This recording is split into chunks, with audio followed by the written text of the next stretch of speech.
Welcome to the Longest Turn Board Gaming Podcast. This is episode 25, Top 5 Games to Play on Halloween. My name is Tyler. Hello, this is Kevin. This is Tyson. In this episode, we're going to talk about some of the games that we've been playing lately that are still Spooky. horror-themed, a little Terrifying. bit. And then we're going to talk about our top 5 games that we think you should play on Halloween. That is correct. Spooky games. Spooky games. Terrifying. Horror. Or just, Halloween-y. Yeah, Halloween-y. Dark theme. Is that the correct pronunciation? You're supposed to say Halloween. Who says that? That's the correct pronunciation. Okay. I make fun of it all the time, but that's how some people say it in this household who are fanatical about it. Oh, okay. The holiday, not how you say it. I have learned something new. It's been a good month of Halloween. Yeah, everybody's getting into the spirit, the Halloween spirit. Happy Halloween! I'm heading out with the family to go to Disneyland. Nice. I bet they put on quite the Halloween decorations and show. They do. We went, last time we were in Disneyland, we were there in October. The Haunted Mansion is all decked out Nightmare Before Christmas, which is cool. All the villains are out. So Captain Hook, Ursula, other various villains. It's gonna be great. We're excited.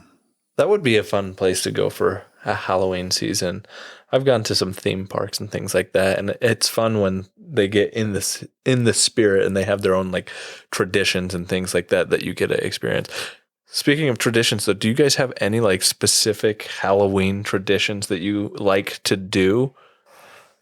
We watch a lot of scary movies. Mm-hmm. My wife goes all out with the decorations outside. If you noticed, we have a new giant werewolf. I did notice that. Yeah, that was the new addition this year. Terrifying. It was terrifying. Yeah.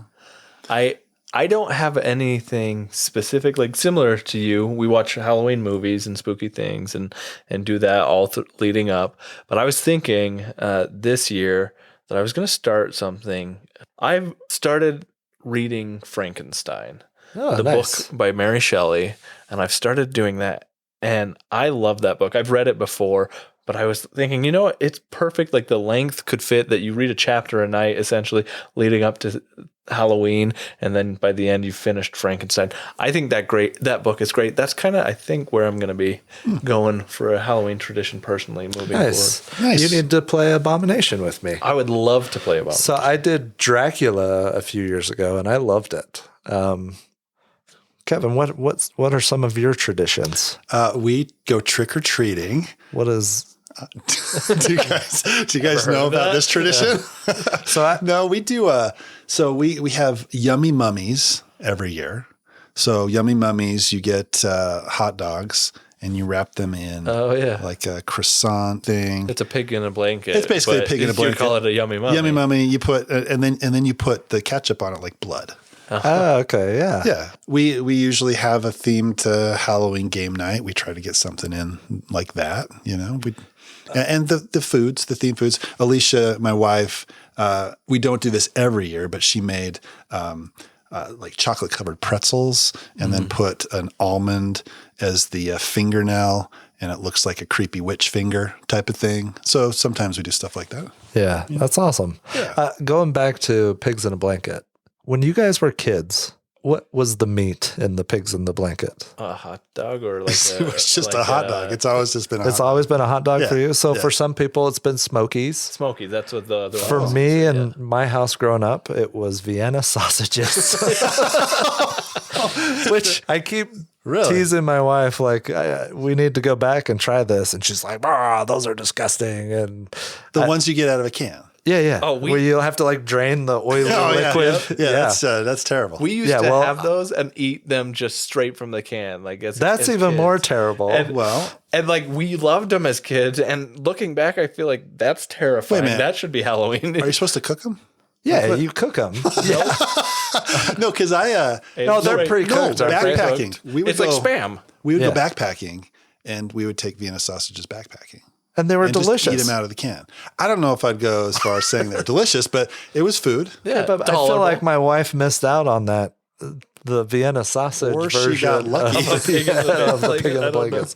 All right, this is It's horrifying regardless. tangent, yes. Yeah, it is horrifying. So one thing you asked about traditions, I thought about this. So for the last several years, we do a fire pit on our driveway, and usually it's with some of our neighbors, but friends come by and we'll stay for an hour or so, and then they'll keep going with their kids or whatever. So we have all kinds of visitors that come by. We put multiple buckets at the end of our driveway. This is for Halloween, like trick-or-treating. Yep, so. Halloween night, sorry.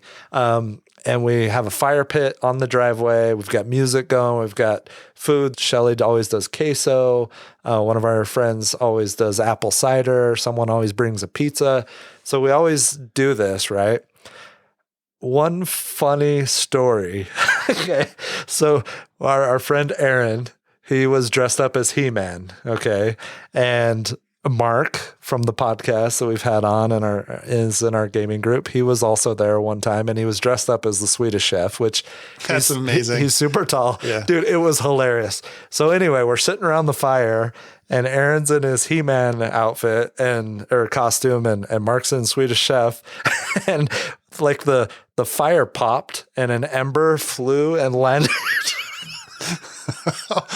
It flew and landed right on He-Man's lap in like the orange fur.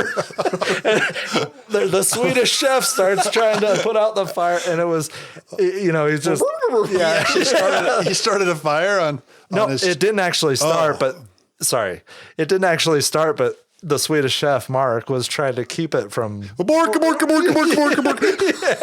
It was hilarious, and we've laughed about that for years. But that's our tradition. You guys should stop by. You got young kids. Stop by. I'm excited to take Caden out this year, so I think he'll have a fun time. He's got his Bluey costume all ready to go. So That's perfect. Yep. Fun fact about the Swedish Chef. The only actual Swedish word that he says, you know how he has the rubber chicken? He chucks the chicken over his shoulder and yells, "Kyckling!" Kyckling. Yeah, that means chicken in Swedish, right? Everything else he says is just gibberish. Bork means nothing. Right? That's awesome. So, just so you know. Yeah. So some fun traditions there, right? What have you guys been playing lately? So a game I've been playing is called Horrified. So there is a newer version of Horrified that has come out, and it is the American monsters. The original that came out was the Universal monsters, and those are the monsters I think most people are familiar with. Dracula, Frankenstein, Mummy, the Swamp Thing. Swamp Thing, yeah, right. So it's those monsters. That was a fantastic game. I love that one. The one that we played was the American monsters. So the American monsters are, Chupacabra, the different cryptids. Are they called cryptids? Yes. Okay. Different cryptids. There's Bigfoot. There's the Jersey Devil. yeah. There's, those types of things. Ozark Howler. The Ozark Howler. I've never heard that before. No, and there's some of them that I hadn't heard of at all. But it's a really fun game. It doesn't add a whole lot of new things from the original, right? It's just basically more of the same thing, which I think is good. I like expansions that do that, or new versions of games that do that for a game that I already like. And that's kind of what this one does. So for those who haven't played, the way this game works is you pick a number of monsters, and the number of monsters you pick is the difficulty of the game. So you can pick 1 or up to 4. We picked 3 monsters. They're set up for those monsters. And then you play the game. So there's a game board in front of you that's a city that these monsters are going through, trying to, get the people that are there. You pick an investigator. Each investigator has a specific ability that's unique to them. And to play the game, you have an investigator phase. So in the investigator phase, you're going to be moving around the board. You're going to be guiding citizens to safe spaces. There's special actions you can do. There's items on the board that you can pick up. There's ways that you defeat these monsters, and every way you defeat the monster is different and unique. Most of the time, you're picking up items and you're delivering them somewhere. The Chupacabra, for example, is he devours animals. So you're going around the board and you're trying to pick up goats, and you're delivering goats to the farm to save these goats. That's how you defeat Chupacabra. Every monster is different, which is one of the cool things about the game, right? And every combination of monsters is going to be different. There's difficulty levels for the monsters. You can do a really hard game and get all the hard monsters and get 4 of them in one game and make it really difficult. So you got the investigator phase. You've got then the monster phase. You flip over a card from the monster stack. There'll be a number at the top that says how many new items you put on the board. You draw those from a bag. There'll be something in the middle that the monster does. And then in the bottom, there are these symbols that correspond to all the monsters, and they will move and attack based on the number and the symbol of the monster. So it'll tell you what's going to move. There's a frenzied monster that changes throughout the game, and if there's that frenzied symbol, it's going to be that monster. So monsters will move. If they come to a space with a citizen or investigator, then you'll roll dice. If you get 1 damage point, you don't get killed, you get injured and moved to the hospital, but this frenzy marker at the top of the board will move. If at any point the frenzy marker gets to the end, you lose immediately. If at any point the monster deck, you cannot draw a card, you lose immediately. But if you're able to defeat all these monsters before one of those 2 things happen, then you end up winning the game. So that's how it works. It's, like I said, it's a fun game.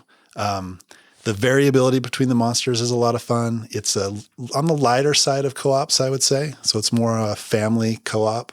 But it's one that I really enjoy and I have a lot of fun with. I think that the thing it has going for it over, like, say, Pandemic or vanilla Pandemic is how you defeat the monsters is different for each monster. Whereas in Pandemic, you're just trying to get the same number of cards, regardless of what color the disease is, right? I like that more than just regular Pandemic. So I think it has a 1-up on Pandemic. And I think it's very comparable. I was really intrigued by this, mainly because I love the theme and I love the setting and I love the American monsters types of things. I listened to this podcast called Lore from Aaron Mahnke, and he does a fantastic podcast. I would highly recommend it. I've listened to like 175 episodes of it, and it's good. It goes over like the history of different lore across the world to include some American monsters. One of the ones that most memorable episodes I remember is it talked about the Jersey Devil, and like,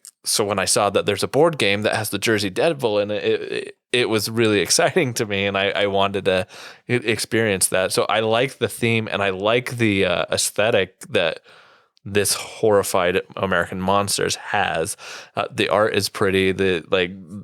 What you're seeing on that box cover is really nice, and I'd be more interested in trying this one than the Universal Monsters one.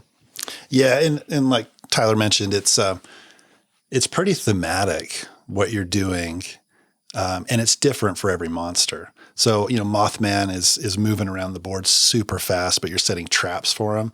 And when he comes to a trap, he stops. You have to defeat him in a trap space. There's a lot of theme, and there's a lot of thought put into this game. I think it's a good one. If you like co-ops, if you like the theme, I think the production is great. It's worth checking out. So that's Horrified, the American Monsters.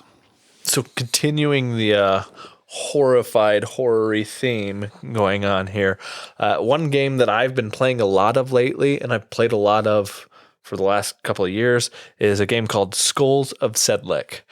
This is a game designed by Dustin Dobson and published by Button Shy Games. I was first introduced to this game when they originally released it back in 2020. This is part of Button Shy's Wallet series of games.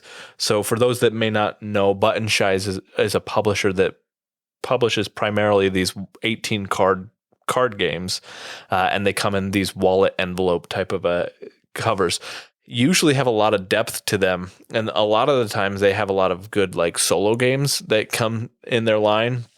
Scott Alms, known for his Tiny Epic games, has a whole like Simply Solo line in the Button Shy Games, and does a lot of really good things. But this Skulls of Sedlec is a game that can be played for 1 to 4 players with just 18 cards, which I find impressive. And it adds this really abstract, interesting puzzle that you have to solve. So essentially, the theme here is that during the 16th century, the Sedlec ossuary was basically where there was the Black Plague and overcrowded graveyards. And so the bone collectors of the time started making art out of human remains. And so they would take the skulls, they would take the bones and create these elaborate kind of artwork pieces that are, think of like the catacombs, right? Like, so you have the catacombs with all these different arrangements of how skulls are laid up. So essentially in this game, what you're doing is you're trying to arrange skulls in a specific pattern so that you can score a certain amount of points. There are different types of skulls in this game. So depending on the expansions you can have different kinds of skulls, but you have peasant skulls, you have priest skulls, you have guards and criminals, and you have lovers, and you have different types of skulls. Every card on it has two different skulls on it. One is a certain type, and usually the other is a different type. So you could have a peasant on top of a lover. And you're trying to arrange these cards in a way that they have the maximum scoring possibilities. So for example, a peasant, the way it scores is anywhere it's placed within its structure, any peasant you have is going to score a single point. But if you are playing with the Royals expansion, the Royals want to be above the peasants. So anytime you stack cards up and on top of them to create your pattern, if there are Royals above peasants, you score extra points for every peasant that is below that Royal. Each of these different types have these different scoring mechanisms for how they play out. And there are a ton of different expansions. I think all of the expansions up to this point. And I think there are like 5 or 6 different expansions, but there's a lot of different variability in here, and you're trying to create the best possible patterns. I love this game because I think it has an incredible solo experience that can be played very simply. Essentially, you are still building the same patterns, and you're digging skulls out of the graveyard is what it's called, which is just your deck. There are 4 piles of your deck, and you're pulling out skulls and then selecting the ones you want and then arranging them in specific ways. And you're trying to achieve a certain score. This game, I like I said, I've been playing this one for years, and I've played a lot of it. Even back when I ran, I actually helped run Button Shy's YouTube channel. I ended up getting to interview Dustin Dobson, the designer of this one, and the amount of thought and thematic tie he puts into this game is surprising and impressive for this 18 card game. I love this game. I think it's a really fun game if you want to play solo, or if you want to play a quick, very light, easy to pull out game for up to 4 players. It's a lot of fun. I think you do an excellent job of finding those games that are not always part of the mainstream. I would say your collection deviates the most from mainstream more than anybody else in this group, right? Yeah. I mean, I own a lot of these Button Shy games. Like I said, I've worked with Button Shy as a publisher to a minor extent, and I admire publishers that are smaller and possibly lesser known to like the mainstream of gamers, and I like what they can add. I've even tried to design for Button Shy has a bunch of like design contests. I've designed a bunch of 18 card games for their design contests, and I like the community they create, but I also really like the products they put out. You're finding the diamonds in the rough. That's right. Good. I like it. So that was Skulls of Sedlec from Button Shy Games. So Tyson mentioned Frankenstein earlier on in the episode, and I played a game recently called Abomination, the Heir of Frankenstein. This game is thematic to the T. It is awesome. It is 1819 in Paris, France. It's 20 years after Victor Frankenstein. You're representing someone who's trying to create another monster, basically. It's a worker placement game published by Plaid Hat Games. The designer is Dan Blanchett, who has done games like Vampire the Masquerade. He's got a new one coming out, American Psycho, a killer game. It's got Christian Bale on the cover of that. He's got some darker games coming out or in his design history. It's 12 rounds. You start out just getting fleshy parts and then you make them come alive. There's some push your luck aspect with rolling the shock dice, which can either damage your body that you're building or can bring it to life. You get awarded points as you finish parts of the body, whether it's the torso or the arms, the legs, or the head. There are a bunch of different locations that you can go to get body parts in various stages of decay. Like, let's see, you can go to the morgue. You can go to the public square where somebody was just executed. There's some fresh parts there. You can dig up cadavers from the cemetery. Can't you do like a dog catcher or something like that? You can go to the slaughterhouse and buy animal parts, but you lose points for animal parts that you use to complete body parts, which is fun thematically. It is, and it's really cool. You can go to the dark alley and get just murder someone, basically, and get very fresh parts. However, Such a happy theme. the police get onto you, but then you can bribe them to kind of ignore you so you can keep your murdering ways. But you're trying to retain humanity. You're trying to score points. I don't know. It's a fun game. There is a lot to explore here. I look forward to going back to this game. The art's kind of pretty gruesome, right? It is. This is not a game that I would play with younger kids. Yeah. The basic structure of the game, there's 12 rounds. I really like this. So you kind of like in Orleans, you draw an event card basically, or you take the next one off the stack. In this one, you draw a card and you resolve the event. Then you take turns placing your meeples in the city. You have the scientist and then like the lab assistant, and they can go to different spaces and also receive different rewards depending on the space. Once everybody's put out all their meeples, then you do the lab phase where you work simultaneously in your labs to construct different body parts, and you collect points during the course of the game while you do that. However, like I said, if you use an animal part, then you lose some victory points when you complete that part. You collect muscles, you collect organs, you collect bones. You can get ice in the game, so it preserves your body parts longer or your resources. Otherwise, they decay over time and you score more points for using fresher body parts, right? So there's this. It's a dark theme. I mean, it's Frankenstein, but they nailed the theme. It's awesome. It's a lot of fun. Is it bloated at all? Where you're trying to inject theme into the game, and there's mechanics that are just kind of there just for the theme? I don't think so. I think I maybe need to play it a little bit more, but you can also go and teach in the academy and gain expertise. And I don't know. There's a lot going on. Cool. It's not a quick play. I don't know that I would want to play it more than 3-player. Definitely. I don't want to play this at 4-player.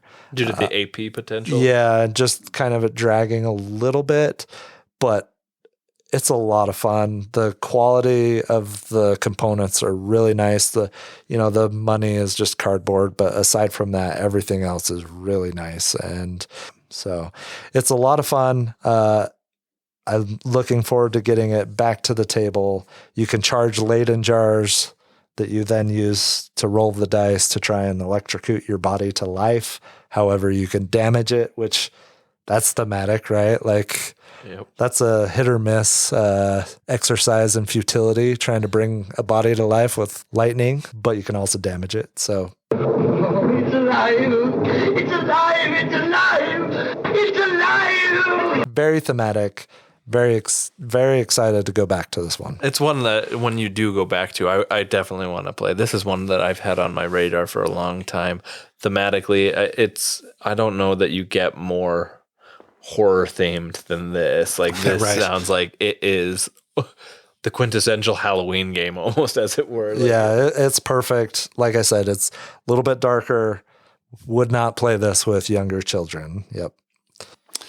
Well, kind of switching to a game that you definitely would want to play with children, right? The next game I'm going to talk about is called Yummy Yummy Monster Tummy. This is definitely not Frankenstein name, right? So we've gone to the whole other side. Of the we've gone full circle here, full circle. This one is by Lucky Duck Games, and it is designed by Andreas Wild. So I picked this one up at Origins. It looked like it had a fun theme, and it's something I could play with my kids. I broke this out last night and actually played with my 9-year-old. The way this game works is similar to like Chronicles of Crime. It's a QR-based game where you're scanning cards. That's what this game does as well. So there's a bunch of different cards and a few different scenarios that you can play. So the first one is the attic. And on the back of each card, like I said, there's a QR code. And then on the other side, there is a bunch of items that you would find in an attic and a color associated with that item. So underwear is one of these, for example. Apparently, you can find underwear in an attic. Or grandpa's dentures, you can find those in an attic. Or candy or something. I don't know. You're finding these things in an attic, and there's a color associated with that. Also in the attic, there are monsters, and you have to feed those monsters items. So you have an app. You open up the app. You put so I put my iPad in the middle of the table, and there's a picture. There's like a scene of the attic, and a monster jumps up, and his mouth's open. He wants to be fed.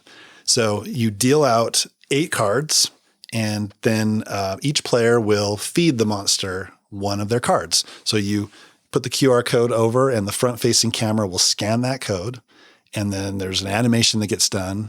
The monster eats that, and you're trying to match exactly the color of the monster that's on the table. So not all of it, your cards that you have won't always match, but you're trying to get as close as you can. So the monster will eat all those cards, and then it will turn a different color based on the cards that you feed it, based on the combination of those 2 colors. And the closest you get to the right color, you will get stars, and you're trying to get to 100% match if you can. If you get below that first star, then game's over, you lose. If you get above, if you at least get 1 star, you're going to move on. And more monsters will come up, and you get to the end, and then it will calculate all your stars, and you see how good you did in that scenario. So basically, it's a color matching game, right? It's for 6 and up. Super easy. As you get through the scenarios, there'll be specialty cards that you play where you get to draw another card if you match the location. We went to the forest. You find different things in the forest. You encounter different monsters. There's rabbits in the forest that only want to eat vitamins. There's little vitamin symbols on the card, and you have to feed them vitamins. If you give the monsters vitamins, they don't like it, and it's bad. So it's like a super cute, fun, whimsical type of game. My daughter absolutely loved it. She woke up this morning, told my wife, "Hey, when can I play games with Dad again?" Because she you just won. Yeah, she had so much fun playing, which that's what you want in a game like that, right? It completely does what it's supposed to do. Well, and it sounds like it has a unique use of app integration that I haven't seen before. Like, obviously it takes the Chronicles of Crime kind of app integration to an extent, but that color matching, I've never had, I wouldn't have ever considered doing something like that. And that actually sounds like it could be entertaining and fun to try and optimize using whatever cards you have at your disposal to kind of make that work. Yeah. Where did you get this? It was at the Lucky Duck booth. Oh, at Origins. Yeah, at Origins. Nice. So I picked up this one. I didn't know you picked this up. And then another kids game that is basically Chronicles of Crime the kids version. Okay. And we haven't played that one yet. We'll be playing. That's the one that I thought that this was when you mentioned that. Oh, it's a Lucky Duck app integrated one with Chronicles of Crime kind of a app integration stuff. So that's what I thought this was. But this sounds like fun. Like it sounds like something my kids would really enjoy too. Yeah, it's cool. And it took me a while to figure out how to scan the cards because Chronicles of Crime, you're just using the normal camera, right? And it scans it. So I have my iPad up trying to scan these stupid cards. And I'm like, oh, it uses the front facing camera, right? So it was a little bit different. So once we figured that out, it actually was really easy. And whoever that technician is who is reviewing all of those front-facing camera scans sees your face right there being all distorted because you're trying to get it all the camera on. So, as dark as the art is in Abomination, this is completely whimsical and lighthearted and fun, and it looks like a game that I may eventually add to my collection someday. Yeah, Caden will be all over this. I can see in that. a year or two, right? So that is Yummy Yummy Monster Tummy. The next game that I want to talk about is a game that I've had for a while, but I've only played a few times. It is one, though, that we as a group are familiar with in general. It's Lovecraft Letter, which takes the love letter genre and applies the Lovecraftian theme to it. So this game is designed by Sejai Kanai and published by Alderac Entertainment Group, AEG. It, unlike other versions of Love Letter, this one plays up to 6 players. So it's a larger player count of this one. And part of the reason is that this adds more cards. I think it doubles the amount of cards in the deck that most Love Letters do. So for those who are not familiar with Love Letter, we've talked a little bit about it here on the podcast, so I won't go too in depth. But the basic gist of Love Letter is you are trying to have either stay around the longest or have the highest value card. So essentially, there is a deck of cards, and this deck of cards, in most Love Letters, is about 18 cards, and on it you have values ranging from 0 to 8. And these different values will also have specific powers associated with a value. So a 1 will have a specific ability. Most of the time, the 1 in each version of Love Letter is going to have the ability to predict or guess what other card somebody else has. Everybody is dealt a single card at the start of the game, and then the deck is placed in the center. One card, typically in most versions of Love Letter, is every round you'll take out one card from the deck, and it will be unknown to players what that card is.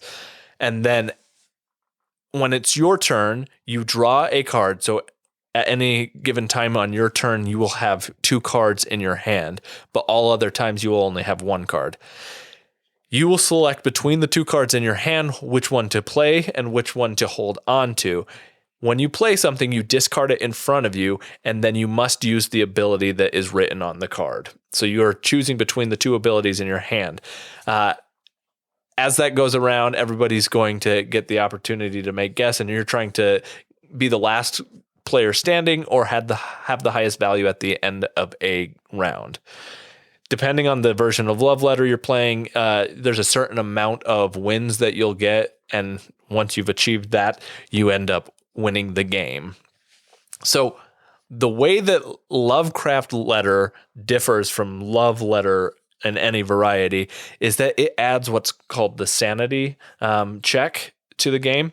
And essentially, like I said, there's more cards in this one. There are 2 types of cards in this. You have a sane version of a card, and you have an insane version of the card. So you double the amount of cards that are there. So if in base Love Letter you have 5 1s, you're going to have potentially more than that in this. It's usually, I think it doubles it, but it may not be exactly double.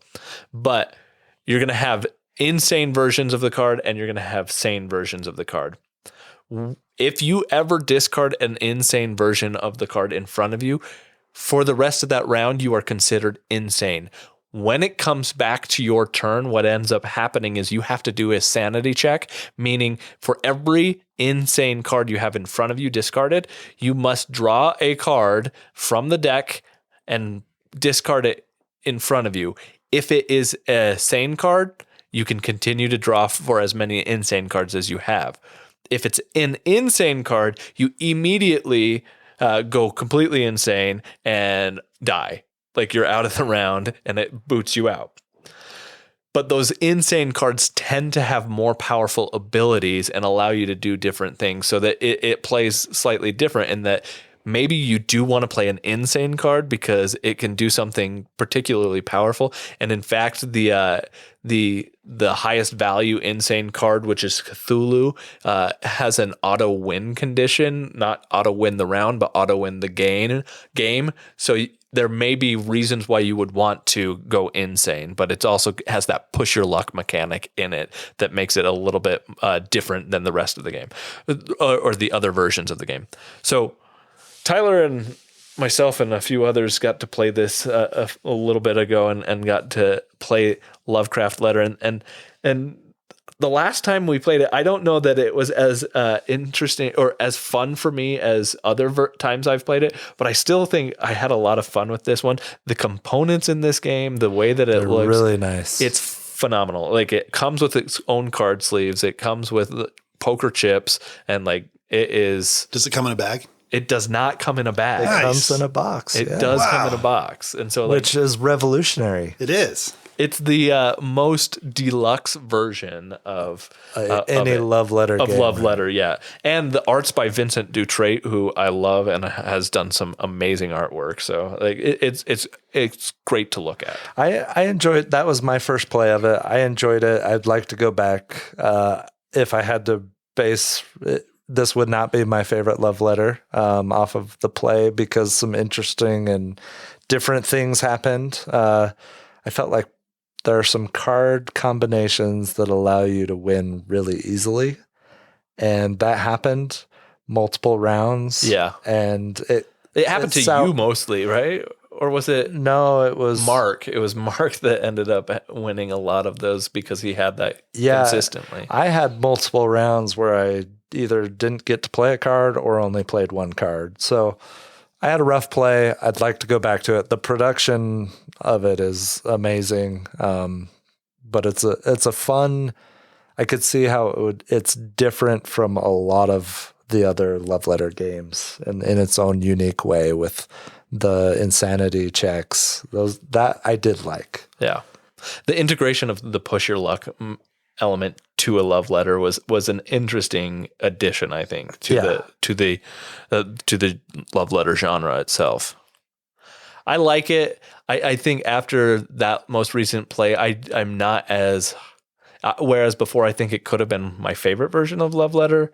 I don't know that it is as much that anymore based off of that one, but I'd like to play it some more to be sure. Sounds fun. It's definitely better than the Thanos one. So just throw that. Haven't played the Thanos one. Neither have I. But this one sounds interesting. Sounds like it adds some different things that are not in the typical Love Letter game. That's cool. Nice. Yeah. So that was Love Letter from AEG Games. So I think that about wraps up what we've been playing lately. We've had a couple episodes now where the games that we've been playing lately that we've discussed have all been Halloween or horror themed games. Now we're going to jump into our top 5 games. We're still sticking with the Halloween theme. We want to talk about the top 5 games to play on Halloween. Kevin, would you like to go first? Yeah, I sure would. All right. My number 5, I debated on whether to put this on my list or not. It is a game I've only played one time, and I could see this game actually becoming number 1 or 2 on my list with repeated plays. I had so much fun the first time I played it. There's a few things that have kept me from playing it repeated times, but this game is Arkham Horror LCG. It's designed by Nate French and MJ Newman and published by Fantasy Flight Games. Arkham Horror LCG is a campaign game set in the world built by H.P. Lovecraft. You and up to 3 friends are characters within the quiet New England town of Arkham. And during the game, you'll encounter cultists and haunted houses and monsters and signs of the Ancient One. I played this solo, the first solo scenario, and I still remember the things I encountered in that scenario. It is so thematic. You have weaknesses in your deck. You have powers in your deck. You're encountering all kinds of crazy things. I read through the scenario, the second scenario. It's completely different from the first scenario. So it has all kinds of variability. It's a campaign game, and there's things that carry on from game to game. I'm excited to find out what those are. It's got 1 million expansions. It's a Fantasy Flight game, so they're going to milk it for all it's worth, right? They recently came out with a new second edition version. That's when I thought, might as well jump in now. It's a perfect time to do it. So I did, and I'm glad I did. So that is Arkham Horror, the LCG. I know, Tyson, you've played this one a little bit. I have played this one, and I love this game. I think same things as you're saying. It is very evocative, and it brings out that Lovecraftian theme so well. The art is, and what you see on those cards, yeah, it's really good. And the story as it progresses, what you're doing, it really just kind of envelops you. And yeah, I can still vividly remember what I'm doing. And what I love about this is that the scenarios are different. It's not like there are different mechanisms in play and there are different things, so it feels different. The first scenario, you're in a single location, right? You're just exploring this house and trying to make sure that you're doing all the things you need to in this house. Well, the next scenario, you're going into the town, and you're going to multiple different locations and exploring, and you have to go between these places, and you can't visit everything and do everything. There's a lot to love in this game, and I think it is a great one to have on this list of games to play on Halloween. Yep, so that's my number 5, Arkham Horror LCG. So my number 5 is a game that is put out by Facade Games. It's called Salem 1692. Now, Facade Games, what they do is they publish games that have a historical location that has some sort of terrible event or bad things that happen in it. So Salem 1692, as you may guess, is the Salem witch trials. It's where this occurs. And what I really like about this game, especially from a thematic standpoint, is that you're playing this game as one of the person who lives in Salem during the witch trials. So you could be potentially a witch.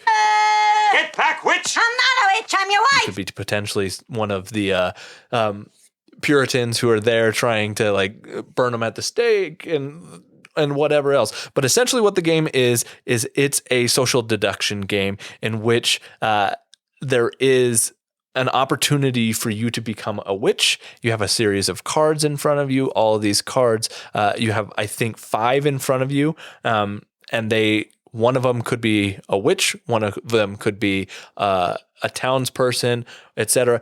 Think of like mafia or werewolf, but this adds an element that the witch can switch, and you can kind of convert people to become more witches, but you don't know if you're a witch necessarily at certain times, and it adds this really intriguing experience. I would play this game over werewolf or mafia, those styles games, because I think it adds a little bit more opportunities for people who are uncomfortable with lying to be able to get out of stuff and be able to work in this environment without having to feel like they have to lie.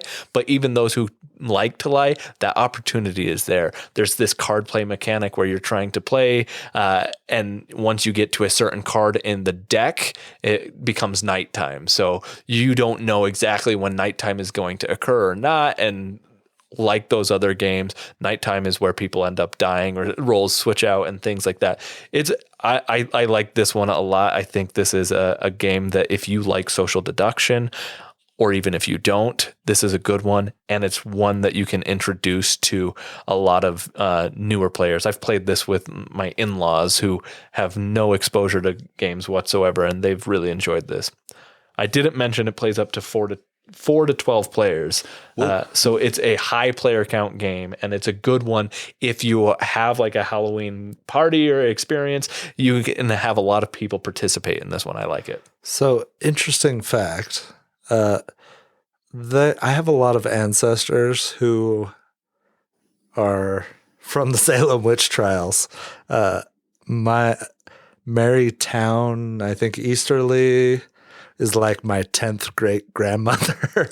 Oh, wow. And I've got like great aunts and great uncles and John Proctor's on my ancestry. Yeah, and they're all characters in this game that you can play as, which is really cool. That's kind of funny. I'm not into witchcraft for the record, but I just thought that thanks for clarifying. That was interesting. I had discovered that before, and so when you were talking about the game, it made me think of that. All right, so my number 5, and I kind of created my list of like what 5 games, if I had a full day on Halloween to play games, what 5 games would I want to play? Number 5, Welcome to Halloween Thematic Neighborhood. So this is an expansion or from Welcome to, which is a flip and write game. Basically, in Welcome to, if you haven't played it or haven't seen it, you have 3 streets and you're flipping over cards that create a action set combination, which is a number card and an action card that you can do. So everybody picks one of those sets and then fills in a number somewhere on one of their 3 streets, does the corresponding action that they picked with that number and that action set, and you're trying to create the best 1950s neighborhood. There's some rules with your houses have to go ascend in number on a street, and you're basically just trying to score the most points that you can over the course of the game. There are 3 bonus goals that you're going for that will also could potentially trigger the end of the game. So in Welcome to Halloween, as with all of the Welcome to expansions, there's slight variations. I really like the paper art that is, it's a flip and write, so you're tearing away paper sheets off of this pad of papers, right? There is some pencil writing. Ooh, that's you like it? Well, so I laminate these and then I can use a marker at least. So anyway, there are the Halloween themed one. There are houses that when you fill them in, they have a ghost or a candy corn icon, and you can select between the ghost or the candy corn. There's some push your luck element here because you can cash in on the number of candy corns that you get or the number of ghosts. However, when somebody cashes in the higher count for the better values, rewards, I believe with candy corns is victory points. The ghost lets you do some free actions. If you're going for the higher numbered candy corn, somebody else takes that, then you are relegated to the lower value one, whereas you could have been going for ghosts at the same time. The scoring cards that are introduced with this expansion are also related to candy corns and ghosts. And I just, it's a nice little twist. I love this game. Welcome to is a great game. I'm going to get Welcome to the Moon is shipping soon. Oh, you ordered that one? I did. I love that version. I'm excited to play through all of those. I really enjoy Welcome to. This is a lighthearted, fun Halloween game that anybody can play, that you can start off your day. That's a good choice. I hadn't considered that one. I like that. I like it. Welcome to is great. So my number 4 is Zombie Dice.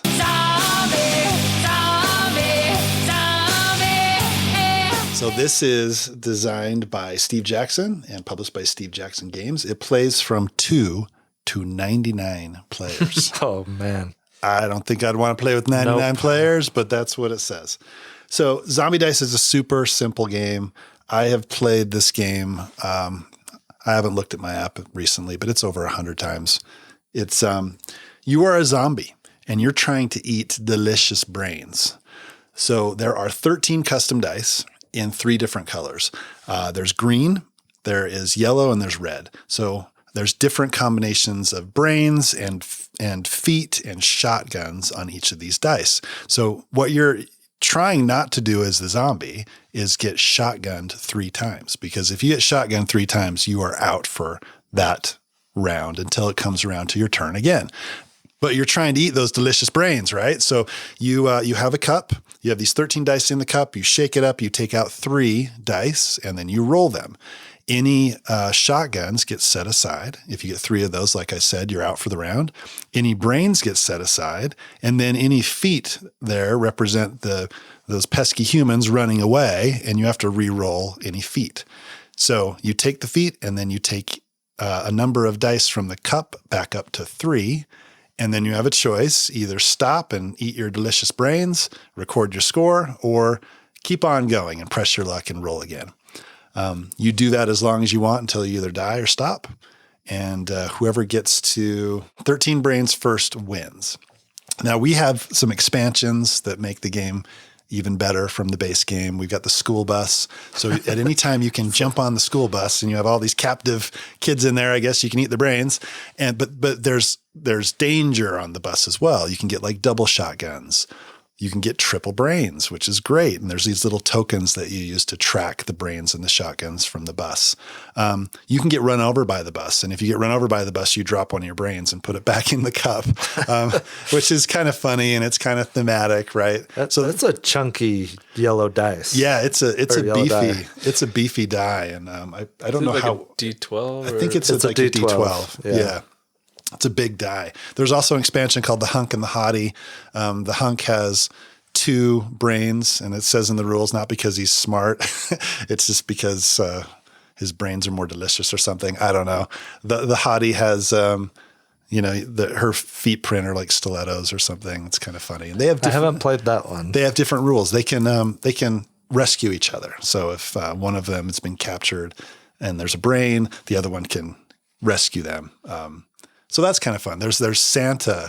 I played the Santa one. Yeah, the Santa double feature. Then double feature Santa, and then there's another die. Like I can't remember what the other die is at the top of my head. But there's expansions you could throw in. The rules are really easy, but they add some fun, little bit more strategic depth to the game. Super light, super fun, and who doesn't like being a zombie eating brains, right? I've played the base game of this, and I've played this with my kids. And I find it to be a good lesson for them in risk reward. Yeah. Like it's push your luck. That's all this game is. It's straight push your luck, and that's fun. But the theme on it is something that they can be invested in and think it's silly and fun. And that zombie's pretty creepy on the dice cup. Yes, it actually scared my kids when they were younger. Yeah. I really like this game. We play this a lot of times when it's been a long day or whatever, and maybe we haven't had a lot of family time and it's too late to play a regular game, but we can play this in 5-10 minutes, and we'll play this 3 or 4 times as a family before we go to bed. And I think one time Shelly and Logan played this for like 2 hours straight in an airport terminal while they were waiting for a flight. Like it's a great travel game too. Oh yeah, for sure. So it's a lot of fun. I like this game.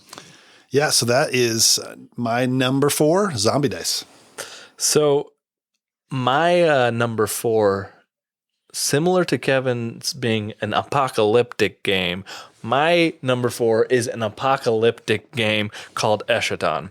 This is a game designed by Diha, that's just one name in the credits, and Petras Vasnelis, Adam Watts, and designed by, published by Arkham Games. For a long time, I think this was their only game that they have, but this is kind of like, this is a cult following kind of a game that there's a lot of backing behind this. This is basically almost all they do. This is the game in which I purchased. I was waiting way too much. Put too much money in on the card sleeves for. I had to take out a loan at Origins to I be know. able to afford those sleeves. But they are some pretty nice sleeves. They are. They're nice. I mean, are they worth the price? No comment. But they are nice. They're nice. They're very nice. So the game plays 2 to 6 players, and what it is this is a deck building game in which players are seeking to lead the most favored cult in the final days before Armageddon. So as the world's crumbling, the Dark One is trying to choose somebody to favor for the unholy mass. It says this one's a little dark. It is very dark. It is horror, but you are vying for the favor of the Dark One by bringing about Armageddon. That's essentially what it is. As a deck builder, what you're trying to do is recruit followers and increase your cult size so that you can get more points, basically, by having them. Each of these new followers are represented by cards, have different abilities, and can do different things. It is similar in some ways to like Dominion deck building kind of things, where you start with everybody has the same basic deck and have to figure out how to play with that deck. And then they're recruiting. All the cards are available to them from the start. You can see what the market is and can purchase and recruit these different things. But each card has different symbols on them that can be used for different purposes. And you are choosing how to spend these symbols. And some of them allow you to physically, you have cultists on a map. They allow you to expand your territory and growth and bringing about Armageddon. And there are cards in an event deck that'll come out that essentially will signify when Armageddon is coming. And the closer you get, the more everybody has to react to these different events going on. There is a lot going on. I think this has it's got a good horror vibe to it. If you like Dominion, I think this takes Dominion, a lot of what Dominion does well, and adds this new theme to it, but puts a physical board as well around that has some area control. So I really like this one. And I think it has a lot of potential for those who also like deck building. Nice. I like multi-use cards in games. That's pretty cool. Like I've talked about before, I like Dominion a lot. So I'm excited to try this one. And the fancy card sleeves. Yeah, I am excited to get my hands on those. I've started looking at this game a little bit, and I've seen some comparisons to Tyrants of the Underdark a little bit. So I'm excited to maybe get to the table. Yeah, I haven't played Tyrants of the Underdark, but if they're similar, then and everything you've said about Tyrants, Tyler, is something that I've always been excited by the prospect of playing that one. So I like this one. This one's Eschaton, published by Arkham Games. My number 4. So my number 4 is a classic. It goes all the way back to 2004, Betrayal at House on the Hill. And designer Bruce Glasgow and published by Avalon Hill. In this game, you and your compadres are going into a house, and you are playing tiles, and you're discovering new rooms, and you're building out the house. And at a certain point in the game, you're also trying to collect items and boost your character's abilities. You each have different characters. You're trying to explore this house and expand it. But at a certain point, a haunt is triggered. One of you is going to become the traitor, and you have a separate rule book that you'll then look up the haunt that was triggered by the location and how it was triggered. The other players have a different book where they look up the haunt rules for how to defeat the traitor. The traitor doesn't know everything about the other players, and the other players don't know everything about the traitor's goals and conditions for winning. But there are tons of different haunts in this haunt book that come with the game. It creates some very interesting moments. Some of the haunts are better than others, but you got mummies, you got spiders, you got spirits, all kinds of different haunts. It's a fun game. I really enjoy it, and it deserves to be on this list for games to play on Halloween. We played through Betrayal Legacy. I've also played the Baldur's Gate, or the D&D version of this. I really enjoyed that one. Legacy was a little rough, but this is a classic, Betrayal at House on the Hill. It's definitely worth playing on Halloween. I would agree. For years, my wife and I would play this one on Halloween. We would invite people over, carve pumpkins, play this game, and do stuff like that. I ended up trading this one away, as well as a copy of Dominion that I had for $1 to get Lisboa, which I thought was a pretty decent trade. Somebody really didn't like Lisboa. Yeah, somebody really didn't like Lisboa, and I was like, that's fine. I'll give you these 2 games. The last couple of weeks, we've gone to Target on Saturdays to like grocery shop or look at the Halloween decorations or whatever. And I've noticed that every time we stop in the toy aisle and the board game aisles, and she picks up Betrayal and looks at it and has almost purchased it. I've encouraged her to purchase it because they've got this new version that recently was released with far better components, and I'd be interested in having that copy. If your wife's ever interested in buying a game, you buy that game. Yeah. That's just how you do it. Yeah. I remember one play of this that was funny to me. I got trapped in the basement somehow, and I was not the trader, and I spent an hour and a half trying to get out of the basement. Oh my gosh. And that was both funny and frustrating. I eventually got out and then killed the trader character, which it worked out in the end, but it was funny. No matter what I tried, I could not get out of the basement. So that's my number 4, Betrayal at House on the Hill. So my number 3 is a game we've talked about in previous podcasts, and that is Witch's Brew. This one is designed by Andreas Pelikan and published by Rio Grande Games. So we recently talked about this one, like I mentioned. I'm not going to go over how the game plays, but I will talk about a little bit about what I enjoy about the game. This is definitely a Halloween themed game. I mean, it's about witches and brewing potions. I love trying to figure out in this game what other players are doing, right? So you select a certain number of cards for each round. These cards are going to be different. Everybody's going to be selecting different cards, and you're trying to determine which cards other people are going to select. Getting in their heads of the people around the table, looking at resources that they have, looking at money that they have, and trying to determine what's the likelihood of the cards that they're going to select. Sometimes you're wrong, you're right. Sometimes you're wrong because everybody else around the table is doing the same thing, and they're trying to second guess what you're going to select. So it could be, you're overthinking it and you select the wrong cards, for example. But when you get that to work and you select the cards that work for you, it's awesome, and it's a great feeling, right? So that's Witch's Brew. We've talked about it quite a bit already.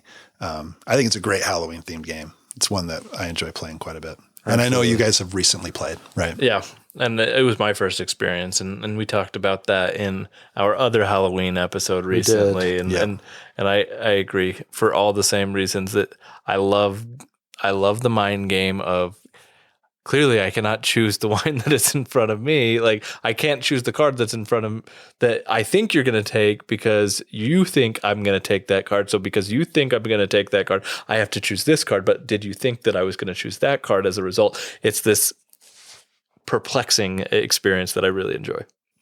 So that's a good one. Don't need to talk about it too much since we already did. But that is Witch's Brew, my number 3. My number 3 is a game that we've already talked about, and so I'm not going to belabor it, but it's Arkham Horror, the living card game. It is, as we've already talked about, a phenomenal game that I think should absolutely be on this list to play during Halloween. That's number 3, Arkham Horror, the living card game. My number 3 is Silver by Bezier Games, and I loved when this game came out.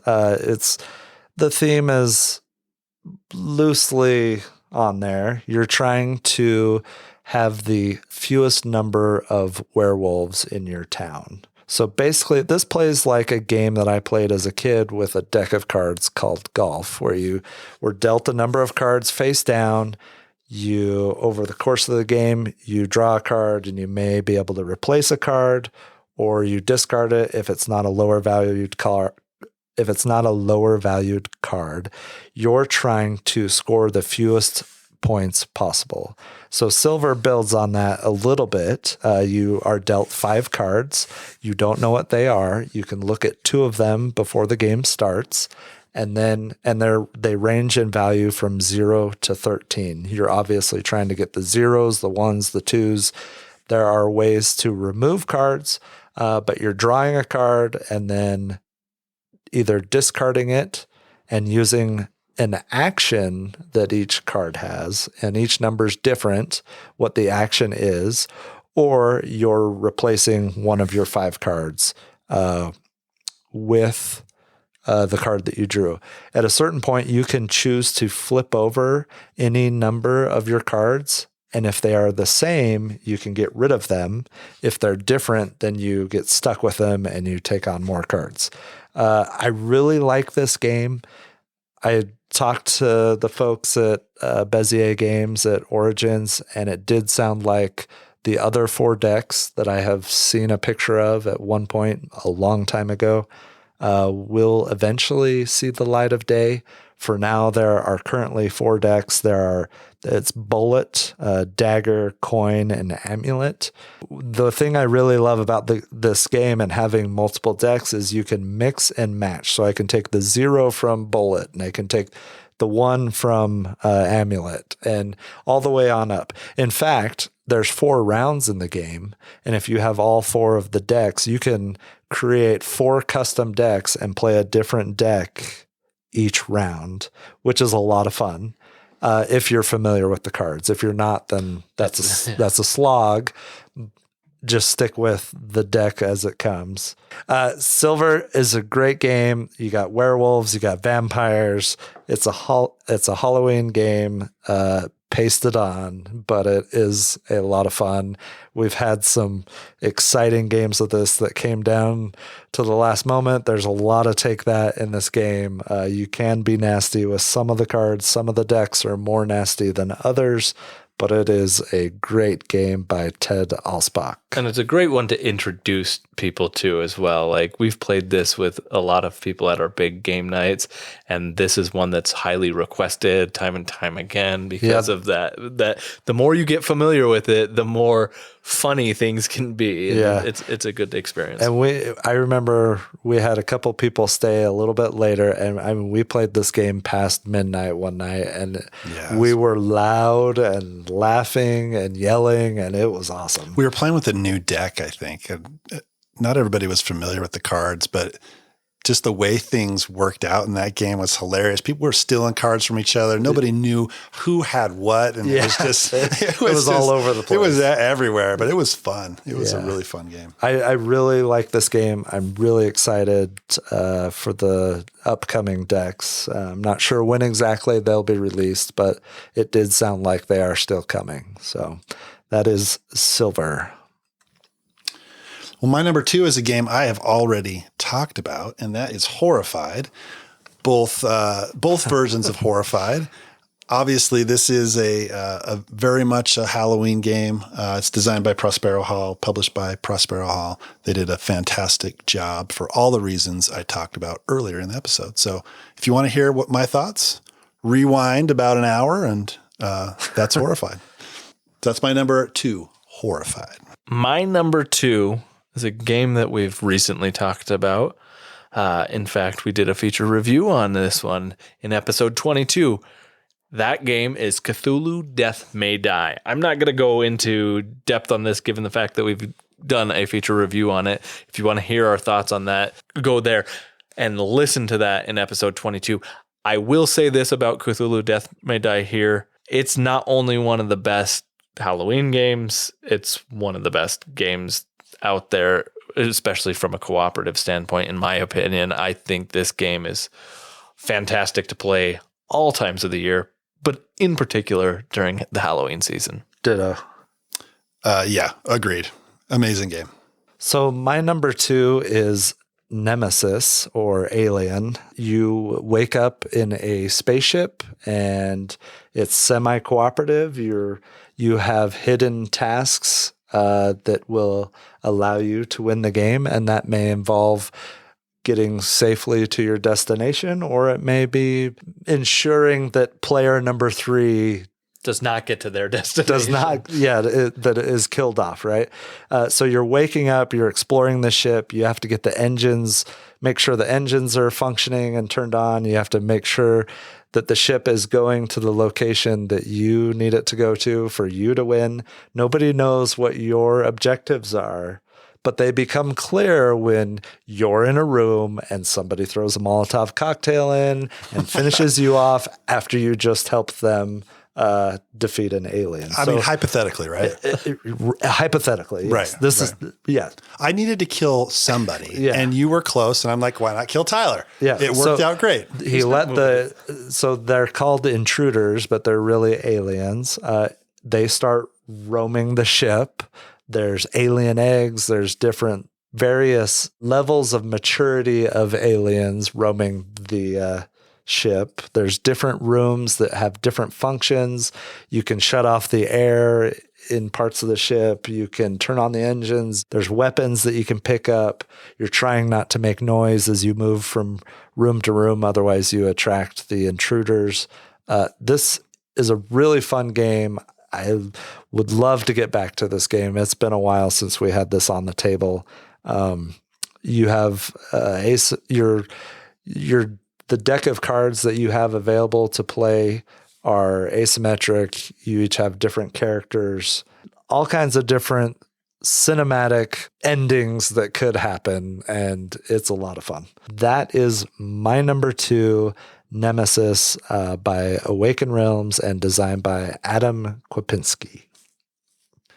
So my number 1 is, shocker, going to be Cthulhu Death May Die. So for all the reasons Tyson mentioned, I will not explain how this game works. Go listen to our last episode for our thoughts, but it is an amazing game, an amazing experience, very cinematic, very Halloween themed, and is very deserving, I think, of the number 1 spot on my list, Cthulhu Death May Die. So my number 1 spot would have been Cthulhu Death May Die if this game didn't exist. But mine is Final Girl. I've talked a little bit about this in previous episodes, but Final Girl essentially is a solo-only game, but has the best experience I've had in a game that creates cinematic moments. I think Cthulhu Death May Die creates those cinematic moments. Tyler just talked about Nemesis. I think that does a great job of creating those cinematic moments. But more consistently than any other game I've played, Final Girl creates these moments that are very horror tropey. So you are taking on the role of a final girl, a girl in the world of something like Freddy Krueger or Jason or Texas Chainsaw Massacre, Poltergeist, all of these stereotypical trope that are horror films, and it puts you in that role, and you get to go be the final girl and try as well as you can to stop the bad guy from murdering all your friends, your family, everybody else, and it creates very amazing experiences even when you utterly fail. I've talked about the very first time I played, I immediately went to go and save people, and first thing I did was trip over my feet. It's like when Legolas was trying to jump into the bush to hide exactly. When we played Journeys in Middle Earth. Right. And because I tripped over my feet in this situation, the axe murderer goes to the campfire and hacks everybody up, and it was like perfect. And this game has consistently delivered moments like that for me. For me, it's one of the most played games I've played this year, and it's one that I think has such a fantastic Halloween type of vibe to it, which is why it's taken my number 1 slot. It's Final Girl. So Shelley said that this is obviously the number 1 game that should be played on Halloween. I haven't played it, so I left it off my list, but Logan and her took turns playing it. So even though it's a solo game, they both enjoyed sitting there at the table while she played it. He would watch and talk and, suggest things and vice versa. But Shelley went all in on the latest Kickstarter. So at some point we're going to have season 1 and 2 and all of its content in our house, and I'll get a chance to play it. But yeah, she was like, that's the obvious answer for this top 5 list for number 1. And she loves Cthulhu. Even more than Cthulhu. She loves Death May Cthulhu, Die. Death May Die, and yes. But she also loves these tropey horror movies and Slasher films. Yeah, I mean, like her dad's been here weeks at a time in October, and they do like horror movie night every night. Her and I watch them sometimes, but not as frequently as when her dad's here. So yeah, it's totally final girl for her. That's what she would have picked. My number 1 is also Cthulhu Death May Die. For all the reasons that we talked about in episode 22, all that mythos that H.P. Lovecraft created. And yeah, it's just an incredible game. So that's my number 1, Cthulhu Death May Die. So that wraps up our top 5 games that should be played on Halloween. There are a lot there. I had a number of other ones that just didn't make this list. I have like a list of honorable mentions. There were some that I was switching in and out. You switched one right before your number 5. did. You had Dark Moon. I had Dark Moon on there, and I Salem. switched it to Salem. There's a number of other ones. Basically, everything that you guys mentioned on your lists were things that I had thought about too. I think this genre is rife with a lot of different potential out there. So if you like horror, there's a lot of board games out there for you. And I think there's a lot of great ones out there. So moving past our Halloween games to play, let's talk about other things and games that we're excited about now, or things rather that we're excited about. Tyler, why don't you start us on something that's exciting you?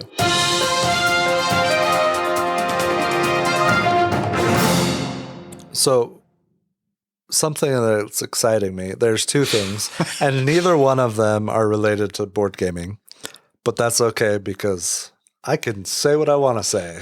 It's our podcast. We can do what we want. Right. All right. So the first thing is this episode is going to air a few days before Halloween. On November 1st, I am officially allowed to turn on Christmas music in You my have house. been listening to it already, though. Yeah. Oh, sparingly at work. I played some the other day when I had a coworker in my office. I was just like, booyah. I got a cotton-headed Ninny Muggins elf shirt the other day. Nice. Love it. From one of my kids. So I wore that to work yesterday. It's never too early to spread Christmas cheer. So I'm excited to get my Christmas music playlist on Spotify blaring in this house on November 1st. The second thing that I am excited about, which is also adjacent to Christmas, is on December 2nd, there is a movie coming out called Violent Night, starring David Harbour, Chief Hopper from Stranger Things, as Santa Claus in a John McClane-esque potential role. There's a trailer out. I cannot wait to watch this. It's got some adult violence in it, it looks like. Don't watch the trailer. It gives away too much of the movie, but I'm excited for potentially new Christmas music from this movie.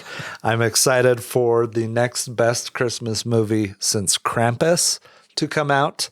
I cannot wait for this. So December 2nd, I will be at the theater watching this movie. I ended Violent up Night. showing this to some coworkers, the trailer, because we had gotten on some sort of Christmas topic.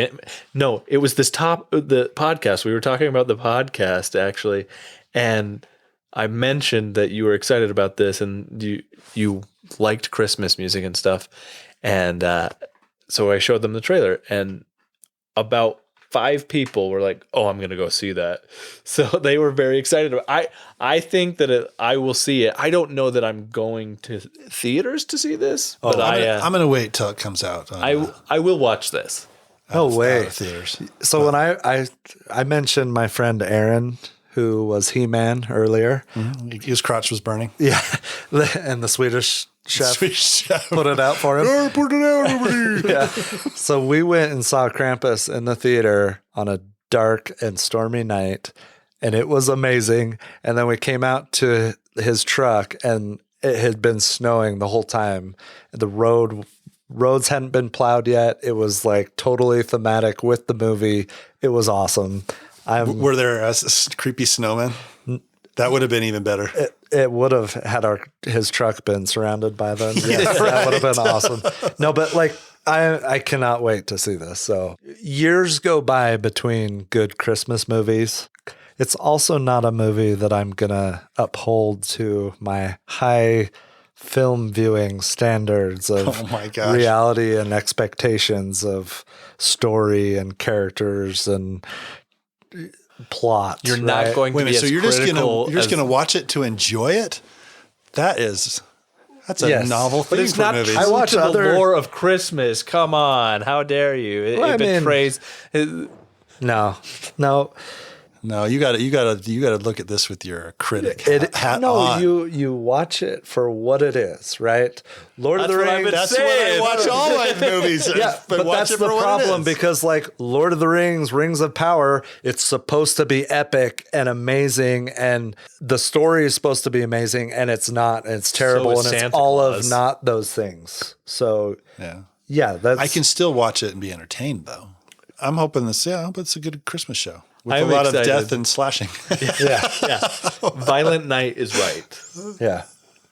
Cool. And David Harbour's I like David Harbour. He's awesome. He's yet to fail me. Like everything I've seen him in, I've enjoyed him in. He was good in Black Widow. I mean, that was cool. I liked him. I didn't see, what's the... Hellboy. Hellboy. I didn't see Hellboy. Oh, that didn't get great reviews. No. I liked the original Hellboy. That was good. All right. So one thing I'm excited about, I think this goes back to last episode where you said you were kind of excited, maybe sort of, about the Teo Deluxe Edition. Yeah.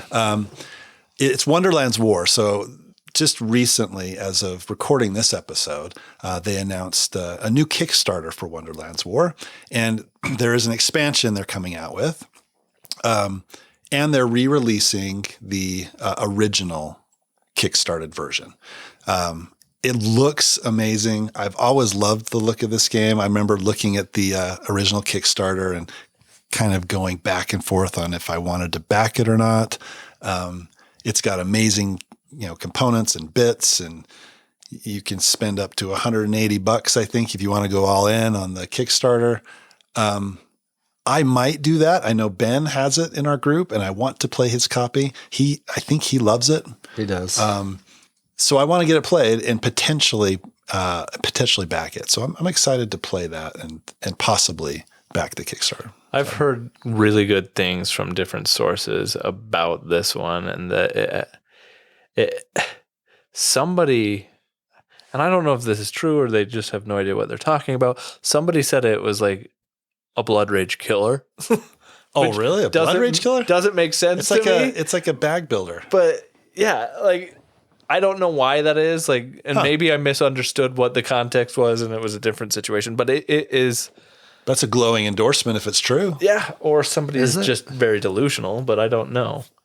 I think so. Yeah.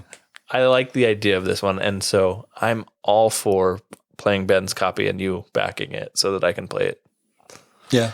I will say we recorded this a little early. When this episode airs, it is the final day of this Kickstarter campaign. Yeah. So we had to record a little early. Kevin's going out of town, as he mentioned.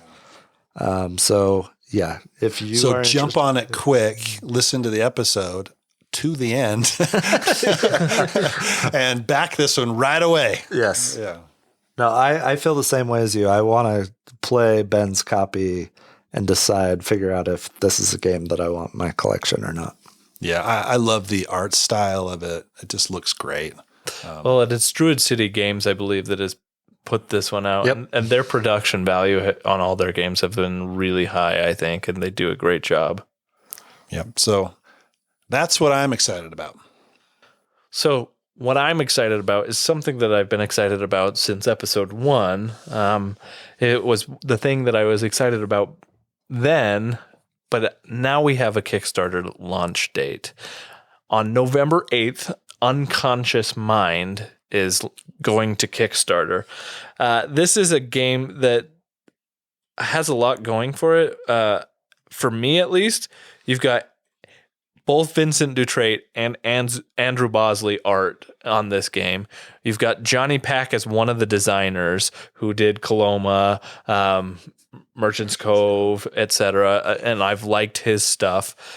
This is a game that, for me, I have a background in mental health and psychology. So the idea is that this is taking place in Freud's study, essentially, and you are in Vienna in the 1900s. You're going about, and there's worker placement. You're trying to help fix people in Vienna during that time, and as you're doing that, from what I understand, when you help repair or like help somebody improve their mental health, they end up going back to work in Vienna, and that increases the productivity of Vienna, allowing you to do different stuff within in the city itself. There's a lot here that I don't know about, but as of Essen, I saw a bunch of pictures being released for this, and it looks gorgeous. It's something that, like, the components, like, they have like these little glass vial tokens with corks in them. They have cool. Like all this really cool picture and artwork that is like very like Freudian and like almost like this abstract kind of thought stuff. It reminds me of Dixit or Canvas or those types of games, Mysterium in some ways. There's just a lot of stuff here that I think it has going for it that I'm really excited about. It's going to be hard because you've got an expensive 2 months. November, you've got like Cthulhu Death May Die. You've got the Heroes of Might and Magic 3 that I talked about last episode, and Unconscious Mind. I don't know if I'm going to be able to get all of them, and so I may have to be making some hard decisions. This is where you see in the grocery aisle when hard decisions are made, somebody leaves diapers in the chocolate aisle or something like that. Okay. You know a hard decision has been made when somebody is leaving their diapers on the chocolate shelf, is all I'm saying. Yeah. They've chosen chocolate, basically. Right. Yeah. Okay. Yeah. It's late. We got you. We got you. Yeah, I think you just buy it all. Personally. But Right. Yeah, just do it. Just take out a small Christmas is coming up. The Yeah. holidays are around the corner. Yeah, for sure. Splurge. Your kids don't need gifts. No, but I'm really excited about this one. This is cool. One that I think for sure I'll be backing this one, probably over any of the other ones if I have to make a choice. But yeah, that's Unconscious Mind. So I think that wraps up everything for this episode.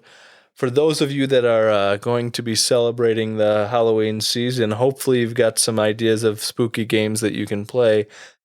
Tell us what you want to play during the Halloween season. And if you were looking for costume ideas, check out The Swedish Chef. And He-Man. It was a great combo. And if you ask really nicely, maybe Kevin will show you pictures of his Ubongo. Oh, yeah. I got to dig that out. I don't know where that ended up, but yeah. But yeah. That's a good one. I got to get that back out. Cool. Happy Halloween. Happy everyone. Halloween. Happy Halloween. Thanks for listening to this episode of the Longest Turn Board Gaming Podcast. If you enjoyed this episode and you want more Longest Turn in your life, please check us out on Instagram. Also, be sure to check us out on Board Game Geek, where you can join our guild, Guild 3947, and check out our blog, where we post all our show notes and occasionally post more detailed reviews. If that's not enough for you, we have a Discord server. If you want to play a game with us on Board Game Arena, join our Board Game Arena group, The Longest Turn. Until next time, thanks for listening. Tot ziens. Goodbye. See you later.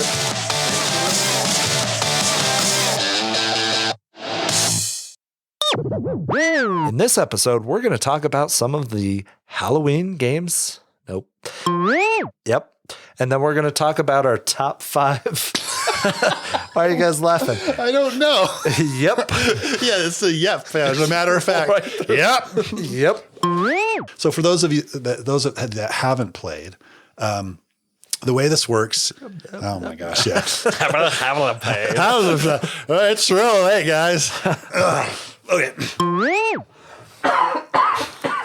Excuse me. Finger time. I needed to get your attention. The thing I really love about this game is you can mix.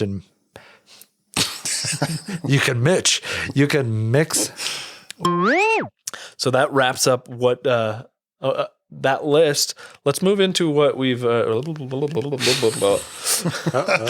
lost track of where you're going with that. Yep. Okay. Go. You go. All right. So Is there a No transition. Just go right into it. well, that about wraps up this episode. Happy Halloween, everybody. Uh-huh.